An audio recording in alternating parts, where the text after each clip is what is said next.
Okay, so little prep I was doing here is to remind you of this definition that we had from last time.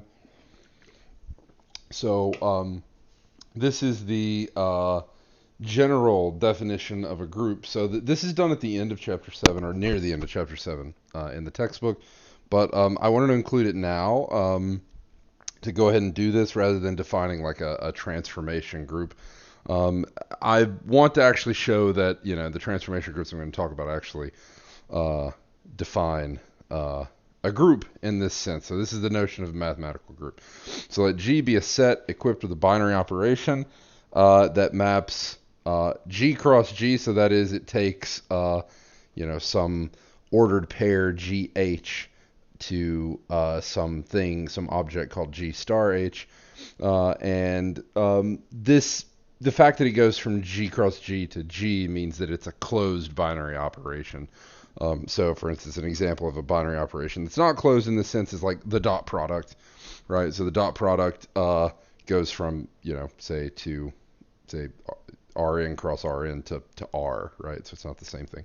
Anyway, so uh, so it's a set equipped with a binary operation. So encoded in this definition is something that if you've seen this before, you'll be familiar with, but you won't be otherwise, which is that if you start out with a set, right, that is just a collection of objects that has no additional structure whatsoever.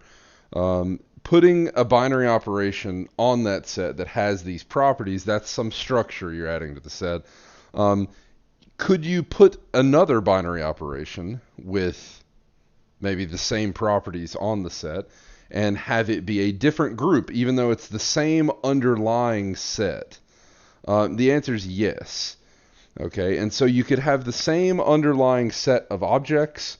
So, for instance, you could have a set of 4 objects, A, B, C, D, or 1, 2, 3, 4. So take that set of 4 objects. You could define two binary operations on that set that make it into two different groups, for instance. Okay, I'm not going to get into that too much because that's not where we're headed. If you're interested in that, this is something you'd see in a first course in abstract algebra. Okay, so this is where you'd see this. Now, um, what I'm doing here is just listing out the 3 things that make a group a group. So the associative property, this binary operation has to be associative.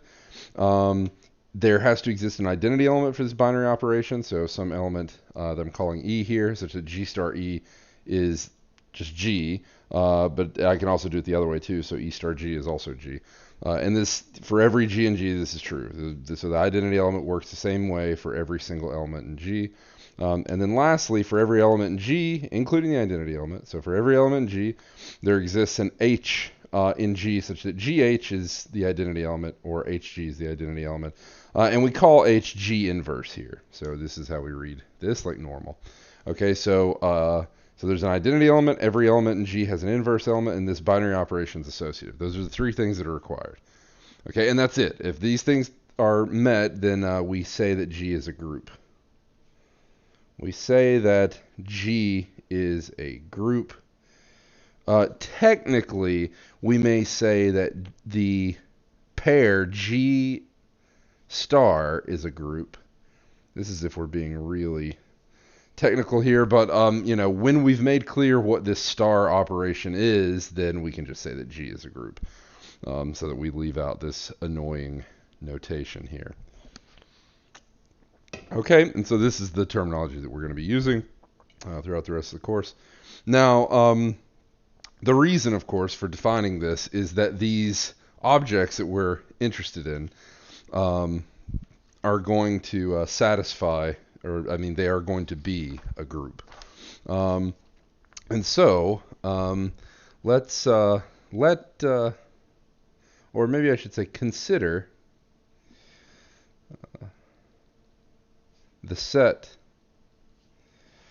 of, this is Euclidean isometries. When we say isometries, we mean Euclidean isometries. So consider the set of Euclidean isometries of the plane of R2. Okay. All right. And so what is an isometry of the plane R2? So this is a function f from R2 to R2 that preserves length, right? What does that mean? So an f from R2 to R2 that preserves length. What does that mean? If a function preserves length, then, for instance, if I take the image of 2 points and I want to know the distance between them, so f of p1 to f of p2, if I want to know the distance between these things, right, then this is the same as the distance between the points themselves, right? And this is true for any points P1 and P2 in R2. Well, that's exactly what we said for our definition of isometry. All right, consider the set of all, okay, so let's just, for completion's sake, where this distance, the distance from P1 to P2, is given via the distance formula, right, that we defined in chapter 3. So here's our distance formula, right? And of course, this is our usual notation, where P1 is x1, y1, and P2 is x2, y2. Okay. All right. Now, consider defining the binary operation on the set of isometries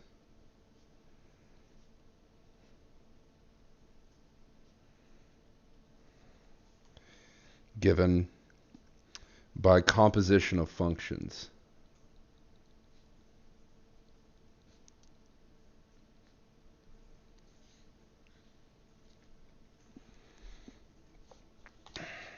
Okay.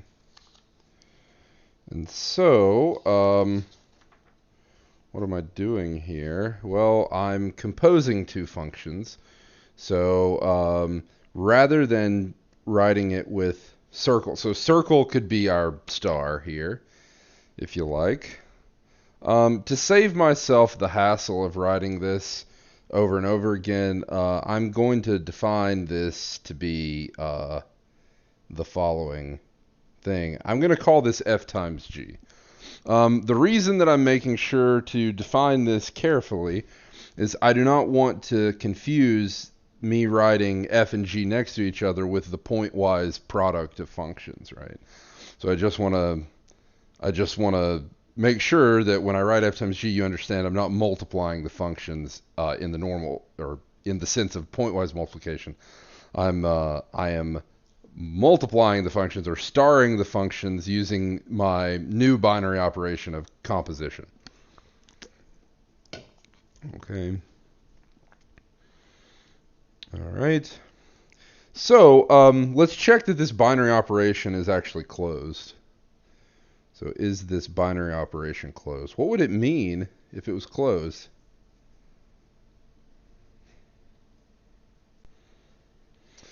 So what that would mean is, for this binary operation to be closed, it means that when I do f times g, the result, if f and g are both isometries of R2, then the result is also an isometry of R2. So we may have actually proved this back in chapter 3, but anyway, we'll go ahead and write this again. So if I do f times g, right, so f g of P1, fg of P2, and I want to find the distance between those things. This should be the same as the distance from P1 to P2. That's the hope. Okay, but what is fg of P1 and fg of P2? Well, that is f of g of P1. All right, that's what we're defining fg to be. We're defining it to be f composed with g, right? So g and then f. And this is f of g of P2. Okay. But because f is an isometry, the distance from f of g of p1 to f of g of p2 is the same thing as the distance between g of p1 and g of p2. And that's because f's an isometry. Right. Similarly, because g is an isometry, this is the same as the distance from p1 to p2. So this is, since f is an isometry, this, that's this reasoning, right? So this is the definition. So this step is because f's an isometry, and this step is since g is an isometry.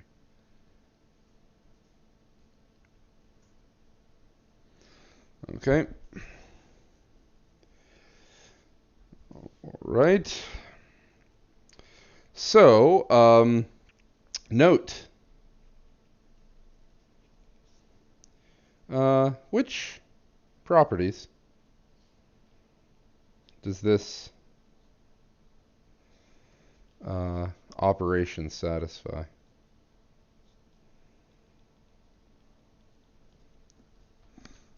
Slightly off the page. There we go. So which properties does this operation satisfy? Now, it might satisfy more than that list of properties that I wrote out for a group. Okay. If it satisfies more, great. So for instance, you might notice that in the axioms for a group, I didn't mention anything about that binary operation being commutative. That's because to define a group, it's not necessary that it be commutative. If it is commutative, that's a special kind of group. It's called an abelian group. So it may happen that the binary operations you talk about for a group are actually commutative. That's fine, but that's not part of what makes it a group. So that is a nice extra, like, additional thing to have, but it's not part of what makes it a group. So what properties does this operation satisfy? I'm interested in whether or not this is a group, so I need to check that it's associative. Well, maybe I'll refer to it as circle again. So circle is associative. I'm not gonna write out the proof of that, but we've actually done this in chapter 3 already. Secondly, there's an identity element. So there is an identity element for circle in the isometries of R2. What is the identity element? So in the isometries of R2, there is an isometry that acts as an identity under function composition. This is the identity function, right? The identity function, or the identity isometry, that fixes everything, right? Okay, so that's our identity element. So it's associative. There's an identity element.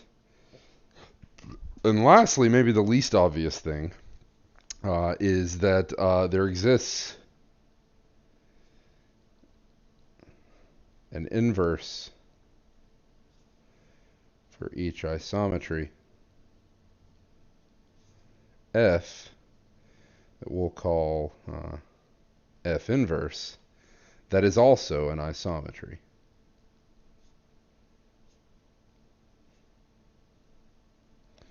All right, that's important, right? Remember, that's one of the things. Just like we required our identity element, of course, to also be an isometry, and it is. We require all of these inverses to actually be isometries. That way they're actually in the set that I'm talking about. Okay. It's a bit like this, right? If I'm looking at, if I were looking at the integers with multiplication, right? Then the element 2, right? With multiplication, what is the inverse, right? What is the multiplicative inverse of 2? Well, we know that it's 1/2, right? 1 over 2 is the multiplicative inverse of 2. But 1 over 2, that works perfectly fine in the rationals. It works perfectly fine in the reals, but it doesn't work perfectly fine for the integers because 1 over 2 is not an integer. right? And so, yes, 2 has a multiplicative inverse that we know about, but it's not in the integers. And so the integers are not a group with respect to multiplication like that. Okay. And so I want to show that this is the case. So we know, so here's a proof of this fact. So we know any isometry, F is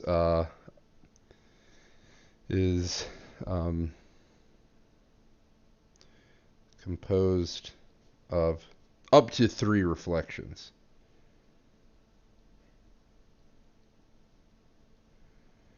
Right, up to up to 3 reflections. I should have written that first. Okay. And so say that we have F that is in fact written as 3 reflections, R1, R2, R3. Of course, written in this way, we mean composition, right? So what we mean here really is R1 composed with R2 composed with R3. Because this is associative, I don't need to put parentheses here, right? That's what associativity means. It means there's no ambiguity with having 3 functions composed with one another. You don't need parentheses to tell you what order it happens in, right? Okay. So here, so I would do R3 first, then R2, then R1, right? So I'm reading right to left here, as usual with composition. And so let's say that I have an F, and here it is. It's a composition of 3 reflections. I want to show that this always has an inverse. It's also an isometry. Well, let's multiply F by the isometry that does these in reverse, right? So let's multiply F with the isometry, right, taken all together, as it reflects, it does the R1 reflection, then R2, then R3. So it literally does the opposite thing that F does, right? That is nice and intuitive. Well, F is this thing, so this is R1, R2, R3, times R3, R2, R1. Again, no parentheses are needed because it's associative. And so I have R3, R3 here, right? Well, that is the same thing as the identity, right? Because in this step here in the middle, I would do this reflection R3, but then I do the reflection R3 again, which does nothing, right? That's reflecting, and then we're doing the exact same reflection fixes it. That's just the identity, right? That fixes everything. So this is R1, R2 times the identity, which fixes everything, so I'm not even going to write it, R2, R1, right? So I get the same thing again. I do this reflection R2, and then R2 and then R2 again, so that fixes everything here, and I have the reflection R1, R1, right? Because this is the identity that I'll call I, or ID, I'll call it. So this is the identity on R2. But so is this.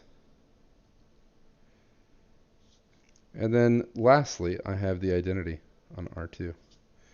Right? And so this is equal to the identity function.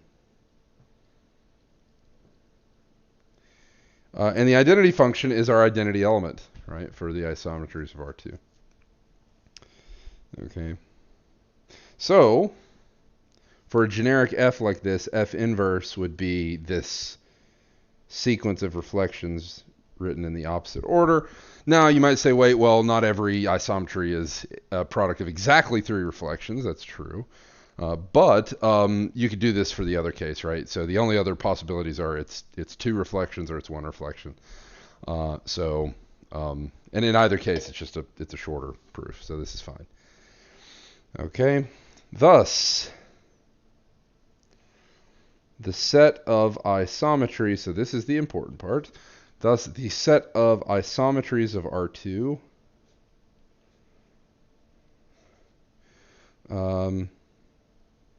together with the binary operation of composition of functions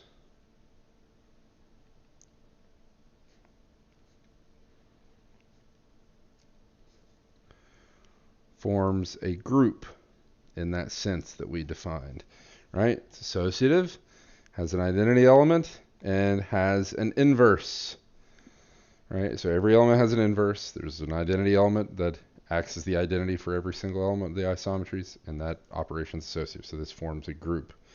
And we'll call this group the isometries of R2 in this way. And when I write this, it'll be understood that the operation I'm talking about is composition of functions. Okay. All right.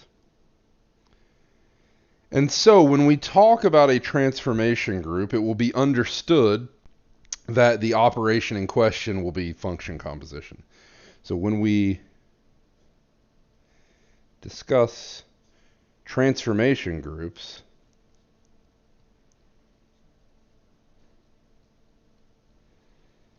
it will be understood that the operation is function composition. So the operation in question is function composition. It's composition of functions. Now, what he does in the textbook is he defines transformation. He doesn't do the definition of groups. He defines what's a transformation group to basically be the same thing. It's just specified, exactly for functions.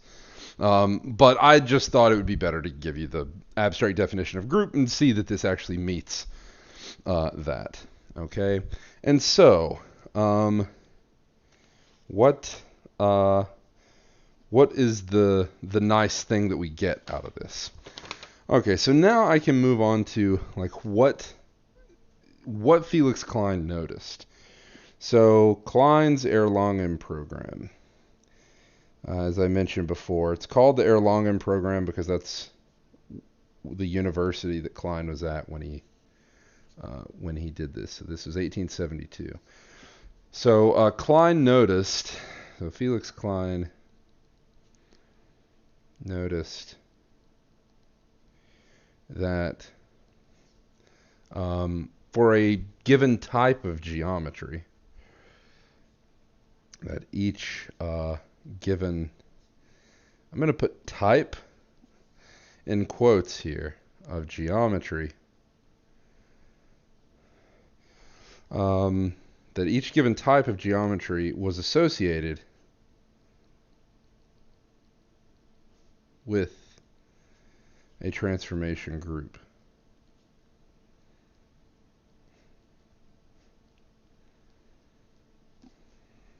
Okay. That is, that there was some group, right? Some mathematical group that was in correspondence with a whatever geometry you were talking about. Okay. And so the examples here are Euclidean geometry of the plane,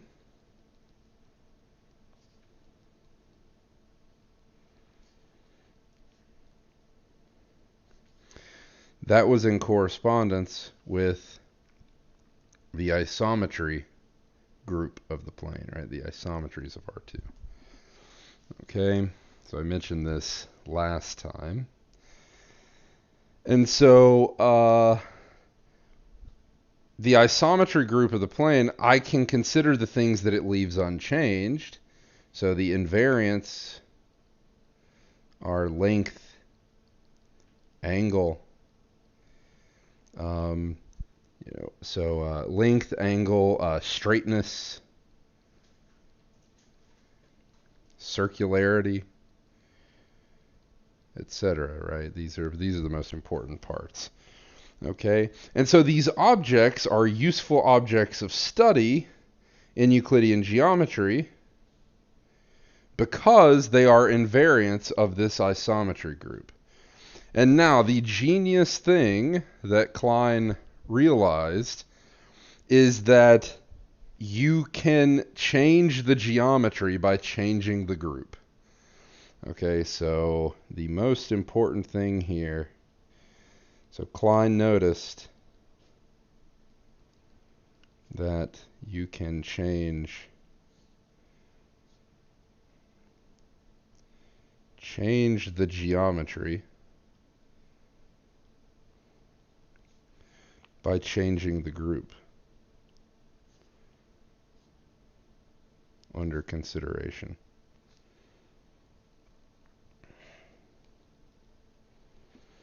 Okay.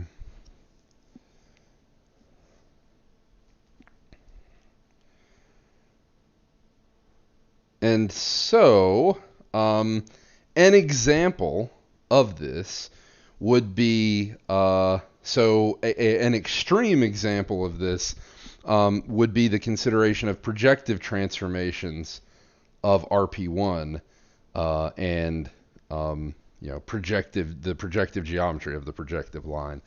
But also, I'm not going to write that out specifically. I'm just going to write this example very vaguely.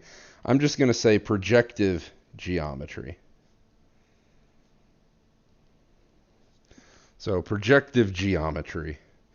The group of transformations is the group of projective transformations. Okay. So in the event, or in the case you're dealing with the projective line RP1, then the projective transformations were, it's the set of linear fractional transformations. And in the case of, say, RP2, well, we'll just call them projective transformations for now. We'll see what maps these things have to be. So we'll see what these things actually are. And better yet, we'll see that these groups that we're talking about can be described with matrices, okay, which makes them particularly nice. Okay. And so what are the invariants? Well, straightness, right? Collinearity.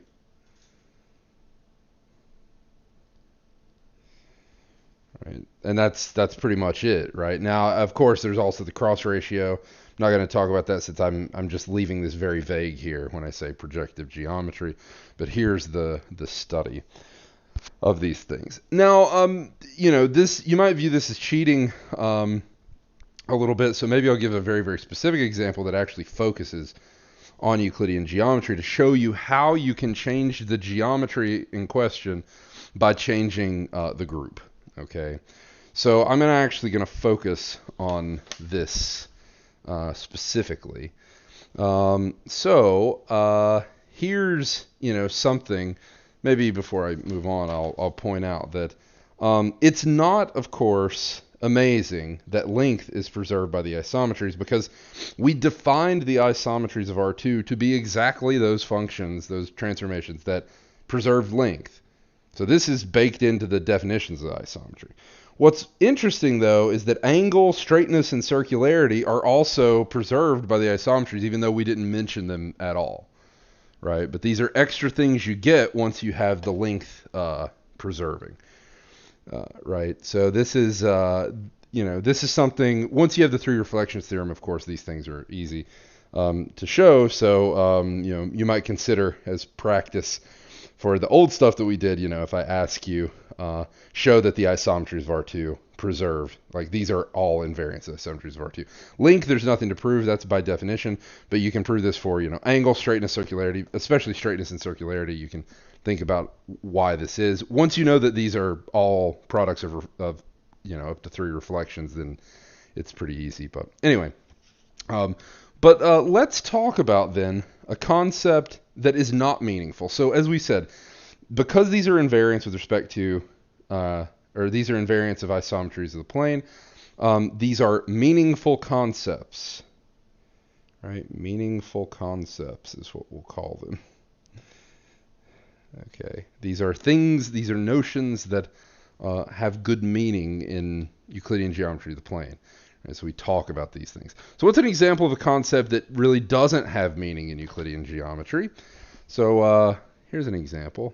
A concept that has no meaning in Euclidean geometry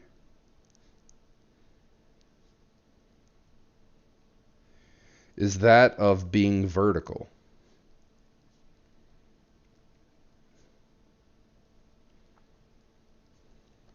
Right? What do I mean by that?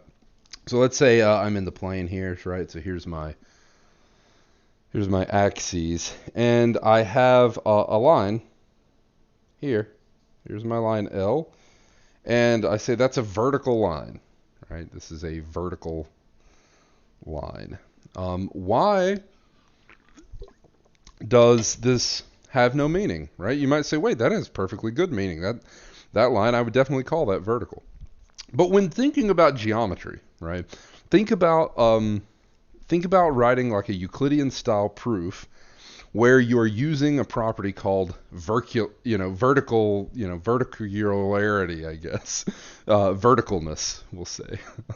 So, a line being vertical is something that has no meaning because remember what was baked in, in kind of a non-rigorous way, but what was baked in to Euclid's proofs were the fact that you could move diagrams, right? Now, of course, what Euclid meant by rigid motion were isometries. And the reason for that is, like my diagram should look the same regardless of from what direction I'm looking at it from, right? So my diagram, I shouldn't be able to change properties of my diagram just because I changed the book. But now look what I've done, right? I am now looking at my page from this angle. Well, this is no longer a vertical line, right? It's some other kind of line. Okay? But those other meaningful concepts are unchanged, right? The length of a line segment on this vertical line are unchanged. Angles between two lines are unchanged. This is still a line, so that's unchanged. A line didn't get changed to some other type of object. And so, but being vertical changed, right? It's vertical here, now it's not. Now it's not, right? And so, this is because being vertical is not preserved by isometries.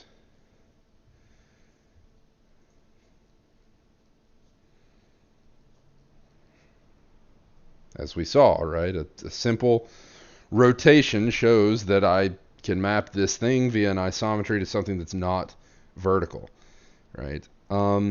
Now, you might say, well, that's kind of strange. Like I think I have a notion of what it means to be vertical. So why is it that I'm so confused? Why do I really feel like there's a notion of being vertical? Because there is a notion of being relatively vertical. So note, we do have a notion of being relatively vertical. And this is preserved by isometries. Can you say what it is? I'll come back to this in a couple of minutes, so if you know what it is, you can put it in the chat.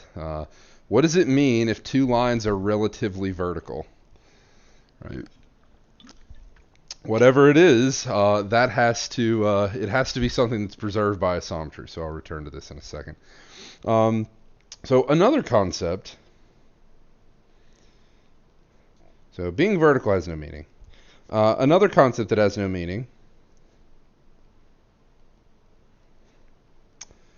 Another concept without meaning in Euclidean geometry is, we'll call it being in clockwise order on the circle. So this is clockwise order on the circle.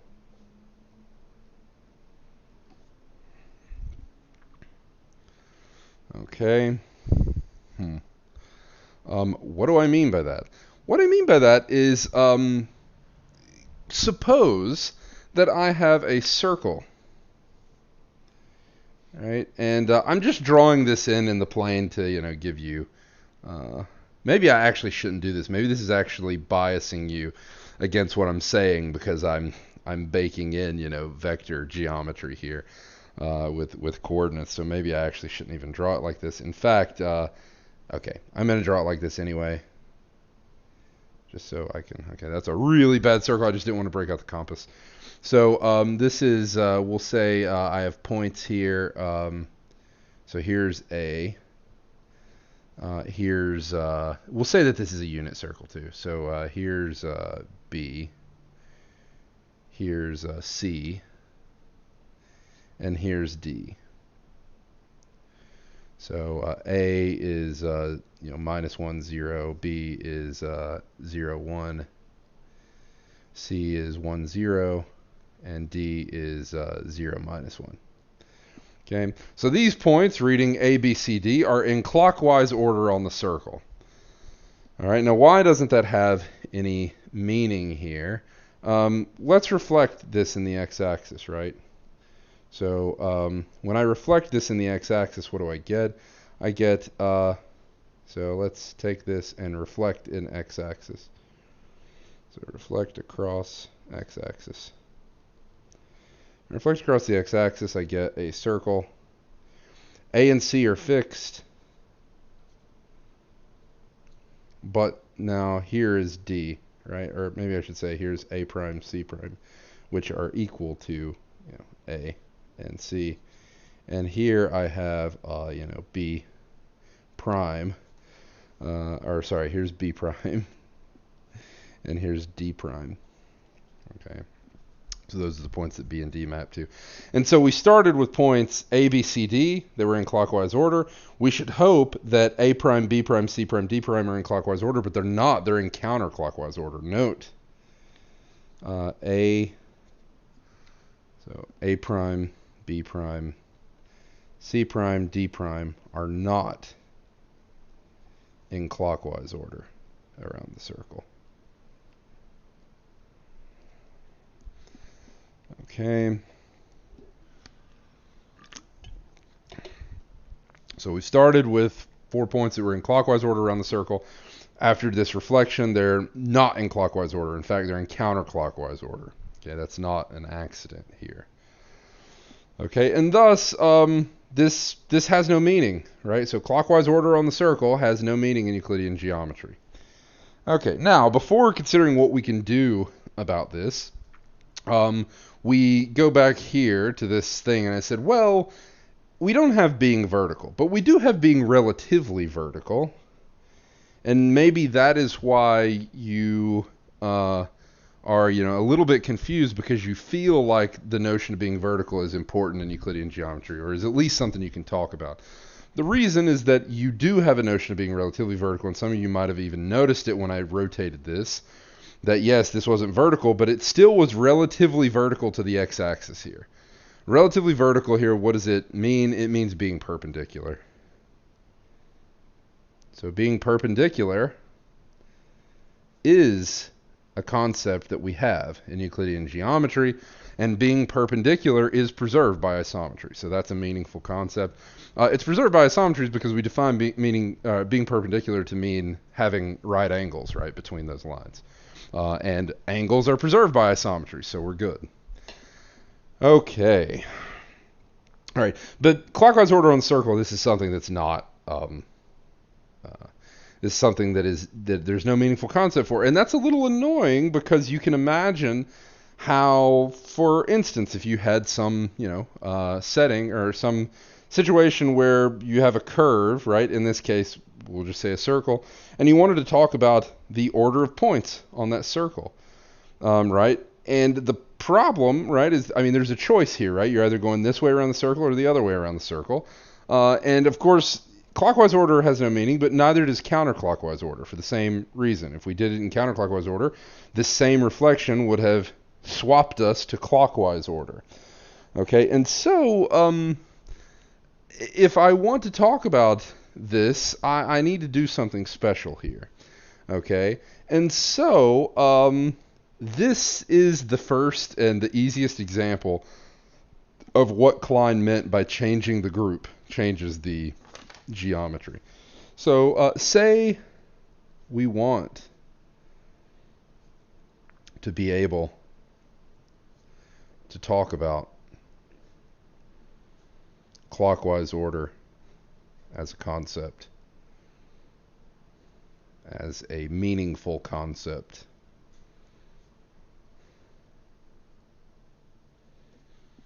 Okay. So say we want to be able to talk about clockwise order as a meaningful concept. Well, we're kind of stuck in our formulation here because in Euclidean geometry this isn't something we can talk about. Okay. Well, we can change our geometry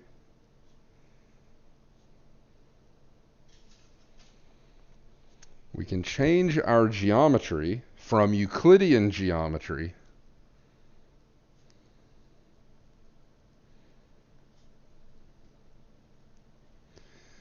to what's called oriented Euclidean geometry.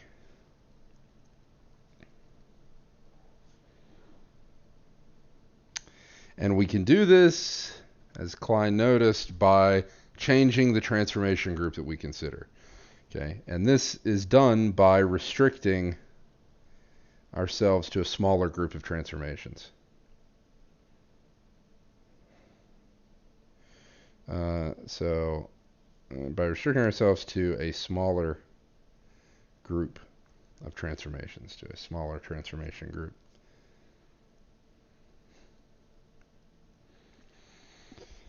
Okay, the group in question that we're going to restrict ourselves to is isom plus. Okay, what is isom plus? This is defined to be the isometries of R2 made up of an even number of reflections.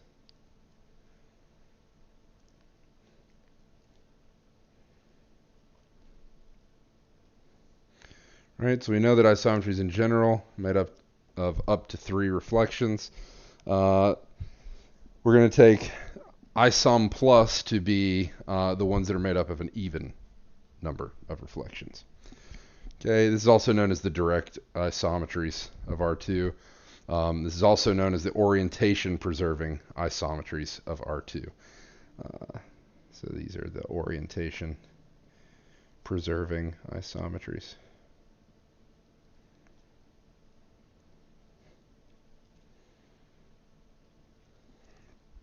Okay. All right.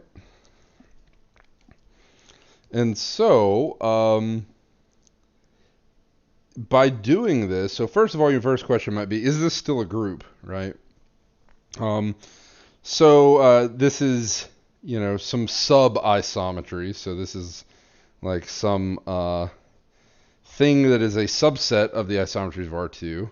The question is, to check whether or not it's a group, we have to think for a second. Well, first of all, is our binary operation still closed? That is, does the binary operation in this isometry group go to, or does it map to the same group, right? So if I start out with 2 isometries that are made up of an even number of reflections, do I get an isometry made up of an even number of reflections? Well, so first of all, if F and G are in isom plus of R2, then FG is also an even number of reflections.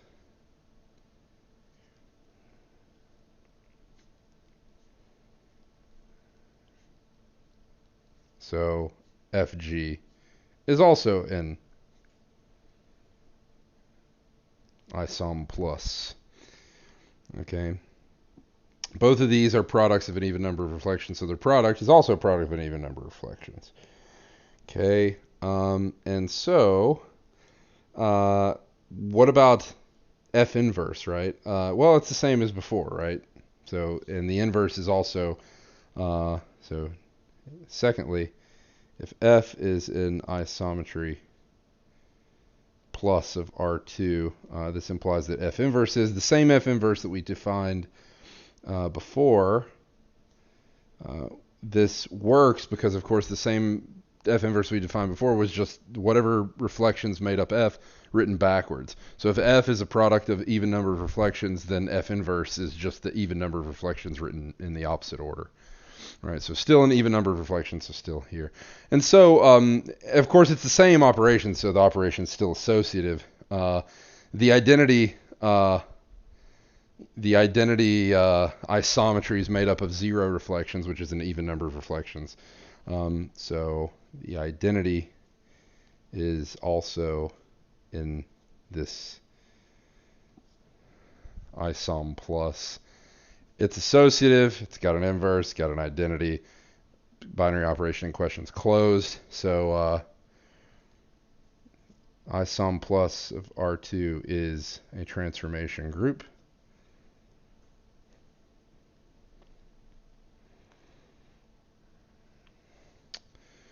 What are the associated objects?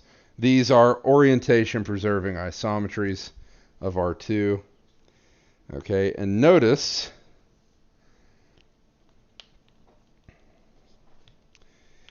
any F in isom plus of R2 preserves clockwise order.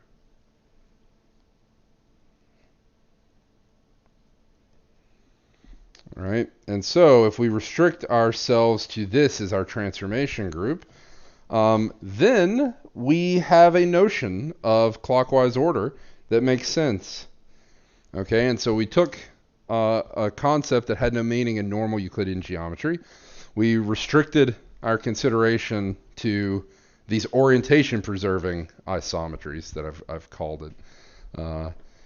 Now I've kind of cheated here because I have used what I know to write this name out. It's a very nice name. But if I go back to how I was treating the other groups, what is the extra invariant here for this group? So the extra invariant that I've added is orientation. A notion of orientation. This is something that is my extra invariant, which means the orientation, that is, in this case, clockwise or counterclockwise order. This is something now that makes sense in this geometry, this oriented Euclidean geometry. The notion of orientation is a concept that makes sense. It didn't in normal Euclidean geometry. Okay, and so this example specifically shows that basically I have come up with a new geometry of R2 that has more concepts. Okay, and I've done that by restricting myself to a group with fewer transformations. Okay, so for instance, in doing this in space, this is the notion of, this orientation notion is the notion of handedness. Right, so you can distinguish from right hand from left hand. That's not something that's preserved by all isometries of R3, but it is preserved by products of an even number of reflections in planes. Right, so the same kind of thing can be done in R3, and so you could replace the isometry group or the transformation group isometries of R3 with isom plus of R3, the orientation preserving isometries of R3. So this is adding in again this notion of orientation. This thing is something that's done by geometers all the time. This is a standard trick in geometry to restrict yourself in this way. But the goal actually is what we're going to be doing going forward in this chapter is to actually take basically fewer concepts than Euclidean geometry has. So for instance, projective geometry is the greatest example of this because there's almost no concepts you can talk about at all except straightness or collinearity, right? That's it. And so we want to show that the geometries that arise from having almost no meaningful concepts to even talk about are actually still really, really interesting. And in fact, in a way, the projective geometry is the unifying force behind all these geometries under Klein's Erlangen program. So I'll continue on with that on Monday. And so I will see you all then.